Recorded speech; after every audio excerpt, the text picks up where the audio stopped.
Good morning. Such beauty today. I want to say and begin with gratitude for Simone Leigh for gathering us here. And I also want to express gratitude to Rashida, Saidia, Tina, and the extraordinary number of people who have brought us all here today. For Vanessa, for Deborah, for Kanisa, I'm bringing it home. All right, let's get this started. Could I have the first slide, please? And I can have the next slide. Simone Leigh's exquisite figures of blackness, black womanhood, black femme, fired in ceramics and stoneware, cast in bronze, wrapped in raffia, unfold counter-cartographies against the gridded orthographics that designed the West monuments to capitalism, colonialism, and racial domination. Inspired by sovereignty, I want to share with you a reflection on the materiality and monumentality of the European arts of building. That is architecture and its monuments. I want to test the limits, the edges of the forms and gestures of commemoration for what cannot be remembered and for whom we cannot know. Can we construct, as Catherine McKitchen imagines, a, quote, totally different system of geographic knowledge that cannot replicate subordination precisely because it is born of and holds on to the unknowable? First name, last name. Unknown, unknown. Our design team had been tasked to create a memorial to remember a community of enslaved men, women, and children who built and maintained the University of Virginia, whose academical village was designed by a signer of the Declaration of Independence, the second governor of Virginia, the third president of the US, lawyer, surveyor, plantation owner, rapist, and owner of 600 enslaved people on several plantations over the course of his life. Numerous archives contain records of his thoughts, his movements, and desires, at least some of them. We even know that on Monday, July 31st, 1809, he feasted on a breakfast of, quote, tea, coffee, excellent muffins, hot wheat, cornbread, cold ham, and butter, end quote. No doubt prepared by the black women who survived, that he held in bondage. And while his bronze visage, cast as standing or sitting, has been placed in several locations around UVA, in front of the journalism school at my own institution, and in a Pantheon-like classical memorial in the National Mall in Washington, DC, we know nothing about the estimated 4,000 peoples who labored to build and maintain the storied academical village dedicated to the education of future statesmen, doctors, historians, and lawyers of the fledgling liberal democracy. His designs for UVA constructed a, quote, intimate affiliation of liberty and bondage, as Saidia Hartman writes in Scenes of Subjection. His use of what we call in architecture the architectural section sustained the well-being, concealed the views of kitchens, workyards, and lawn rooms where black bodies labored to sustain the well-being of white administrators, professors, students, fathers, mothers, and children within the Arcadian neoclassical grounds whose rotunda housed the Library of Western Enlightenment. And yet, those same archives of slavery had yielded very little knowledge about those 4,000 people whose lives we've been tasked to remember. The only extant testament of their experiences was recorded in a letter by Isabella Gibbons, who risked her life to teach herself and her husband to read and write, and who had been a cook owned by several white professors living in Pavilion 5. This is what she remembered of enslavement, quote, "Can we forget the crack of the whip, cowhide, whipping post, the auction block, the handcuffs, the spaniels, the iron collar, the Negro trader tearing the young child from its mother's breast as a whelp from the lioness? Have we forgotten that by these horrible cruelties, hundreds of our race have been killed? No, we have not or ever will, end quote.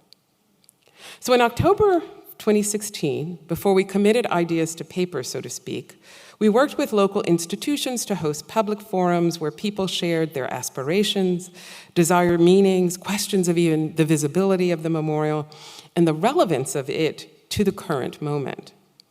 Many still referred to the university as the plantation, precisely because its enclosures and extractive logics, slavery's afterlife, persisted in the low wages for university employment and the high rents and displacements from Black neighborhoods encroached on by wealthier students, in the city's segregated school system, and in the policing of Black residents, especially in areas on or near the historic grounds.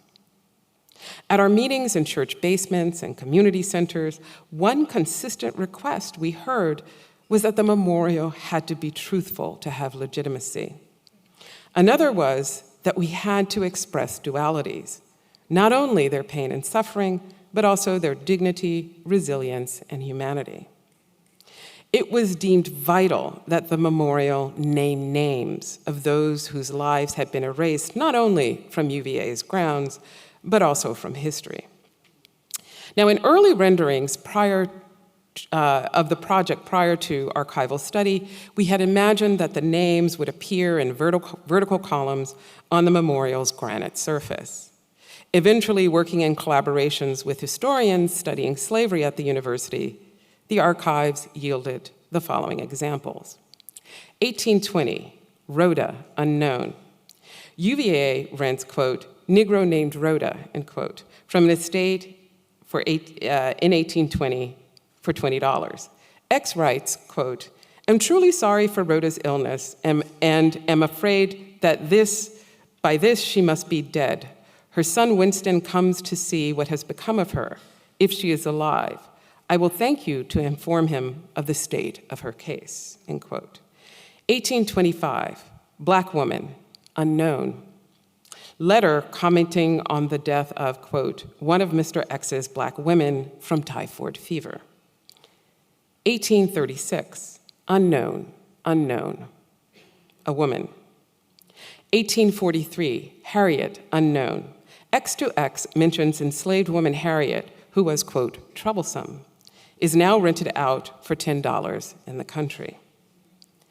In our ledger, a digital spreadsheet, these 311 unknown unknowns were denoted as Blacks, colored ladies, 4 Negroes, servants, runaway, and 2 hands. We recorded a handful of people like Isabella Gibbons with first and last names, and another 577 people with first name only, last name unknown. In total, of the estimated 4,000 people, 3,111 remained unknown. Organized on our spreadsheet by date, first name, last name, and in historic details, we learned this from the work ledgers of white bookkeepers, supervisors, and slave owners, from the letters penned by white students, professors, and wives, and from the wills listing estate property. The list became a technique of modern bureaucratic documentation seen on monuments, remembering, for example, the victims of genocide, or honoring fallen soldiers like the 2 plaques dedicated to Confederate traitors that protesters at UVA had demanded that the university remove from the south entrance of the rotunda after the deadly white supremacist march in August of 2017. Could I have the next slide, please?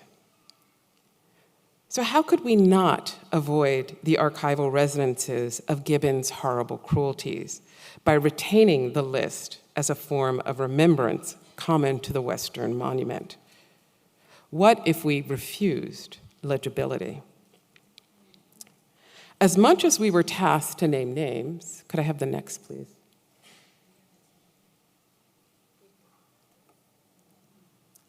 As much as we were tasked to name names, we recognized that names for most could not be traced, that the relationships were obscured, that historical knowledge was occluded. Across the arc of the granite for the memorial to enslaved laborers, we created a genealogical cloud by arraying the known and unknown names. For those for whom the archive recorded a presence but no name, like, quote, one of Mr. X's black women, end quote, we substituted kinship relations and occupations. Jack, Isabella Gibbons, and unknown became grandmothers, sisters, and friends. They also became bell ringers, woodcutters, janitors, laundresses. For the entire community, over its 48 years of its existence, we also placed 4,000 memory marks. Each gash recalls the labor of the stonemasons, the mark of the whip, but also the beauty of scarification. Each memory mark holds the possibility of naming an ancestor. 1 year after the memorial's completion in 2020, for example, 5 members of Thrimston Hearn's family were added. But each memory mark also holds the impossibility of naming, holding on to McKittrick's unknowable. And what we didn't know was that a memory mark also formed a vessel holding water that drips down from the memorial's granite surface, a tear, after a heavy rain. Perhaps rather than be made evident through the scant, violent details of the archival ledger, letter, or will, the rich, complex lives of this community unfolds in part in the ephemeral, haptic mark-making throughout the memorial, as well as in the imagination of descendants and visitors as a multiplicity of future memories not yet known. Thank you.